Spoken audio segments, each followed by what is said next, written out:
ওই পানিটা উজুর যোগ্য নয়, খাওয়া তো দূরের কথা। ভালো এবার ডান ধারে মিমের পর্দাটা তুলো দেখি তাই। পরে যেমন এই ডান ধারে মিমের পর্দা তুলে দিয়েছে, দেখছে দিনের নবী কাউসারে পানির জাম ধরে দাঁড়িয়ে আছে দুনি। এই ফেরেশতা এবার বলো, ফোরাতের পানি খাবো নাকি নবীর হাতের পানিটা খাবো?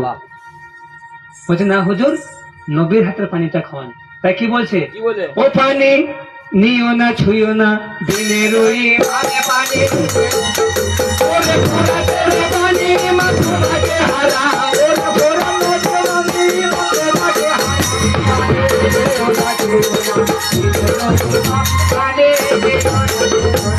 পানি যদি হালাল হতো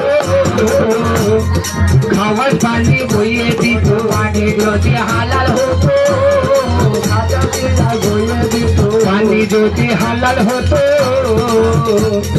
খাওয়ার খিচির বইয়ে দিত, পানি যদি হালাল হতো খাওয়ার পানি বইয়ে দিত। পুরাতের পানি তোমাকে হারাম,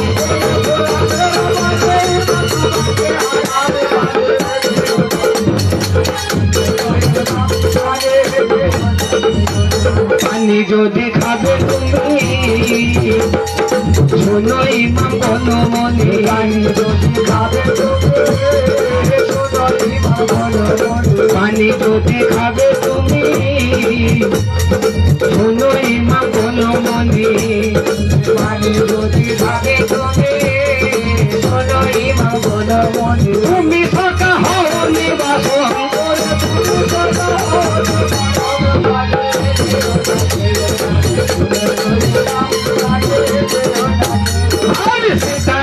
হোসেন আমার পানি খেলো না তো ভাই, হোসেন পানি খাই না জিয়ার পাপি দেখতে পাই। কে দেখতে পেয়েছি জানো? জিয়াদ। ভাই বলো, একজনের ক্ষতি একজন কে করতে পারে জানো? একজনের ক্ষতি একজনের বন্ধু করতে পারে। সেই বন্ধু জানে আমার বন্ধু দুর্বল জায়গাটা কোন জায়গা। সব কথা বিবিকেও বলতে নাই, সব কথা বিবিকেও বলতে নাই। আজ তোমার বিবি আছে, কাল কার হাত ধরে বেরিয়ে যাবে, তখন বলবে হ্যাঁ ও রাতে আমাকে শেষে বলেছিল যে ওই যে মার্ডারটা হয়েছিল কাটারি করে চুটি চুটি ও কেটেছিল। সব কথা বিবিকেও বলতে মানা। সভাতে জানাই ওগো আমার হোসেন শাহ পানি খায় নাই, হোসেনের বাল্য বন্ধু আব্দুল্লাহ জিয়াদ দেখতে পায়, হোসেন আমার খায় নাই পানি, জিয়াদ পাপি দেখতে পায়। আমি আল্লাহর কসম করে বলছি হোসেন ফোরাতে নেমেছিল কিন্তু পানি খায় নাই। একটা মানুষ যদি 10 দিন 15 দিন না পানি খেতে পায় সে কতক্ষণ লড়তে পারবে? পারবে না। বলছে তবু আমরা হোসেনের সাথে তলোয়ারের বাজিতে আমরা সামনে দিতে পারবো না। ও সামনে দিতে পারবে না?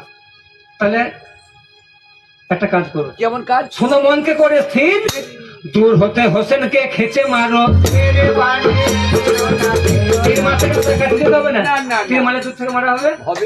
কি বলবো শ্রোতা ভাই, সূর্যকে যেমন কালো মেঘে ঘিরে